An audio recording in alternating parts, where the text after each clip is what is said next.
മഴ പെയ്യുന്നതും കക്കാടംപൊയിൽ ആൾക്കാരുടെ എണ്ണം കൂടുന്നതും നല്ല പരസ്പര ബന്ധമുള്ള കാര്യങ്ങളാണേ.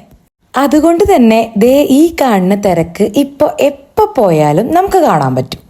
തിക്കിലും തിരക്കിലും പെട്ട് ബുദ്ധിമുട്ടണ്ടെങ്കിൽ സമയമൊക്കെ നോക്കി വെതറൊക്കെ നോക്കിയിട്ട് പോവാൻ നോക്കാം. മുകളിലേക്കുള്ള ട്രക്കിങ്ങിനൊടുവിൽ എത്തിച്ചേർന്നപ്പോ ഇതാണ് അവസ്ഥ. ഒരു വിധത്തില് മുകളിലേക്ക് വലിഞ്ഞു കയറി എത്തിയപ്പോ കുറച്ചു നേരം റെസ്റ്റ് എടുത്തു. അപ്പതേ ഇവന്മാരെ വർത്താനം കേട്ടേ.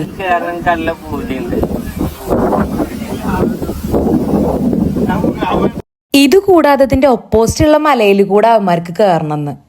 പിന്നെ ഞാനും വിചാരിച്ചു വായോണ്ട് പറയണതല്ലേ അങ്ങോട്ട് പറഞ്ഞോട്ടേന്ന്. ഒരു സമാധാനം ഒരുക്കും കിട്ടുണ്ടാവുമല്ലോ ഇങ്ങനെയൊക്കെ തള്ളി മറിക്കുമ്പോ. കുറെ നേരം കാറ്റും കൊണ്ട് നല്ല മേഘവും കണ്ട് വെയിലും കൊണ്ട് അന്നാണെങ്കിൽ മഴയുണ്ടായിരുന്നില്ല. അങ്ങനെ കുറെ നേരം അവിടെ ഇരുന്നു. കൂട്ടത്തിൽ പോകുന്നൊരു കൂട്ടത്തിലിരുന്നു. ഏകാന്തത തേടി കുറെ പേര് അങ്ങിങ്ങായിട്ട് ഇരുന്നു.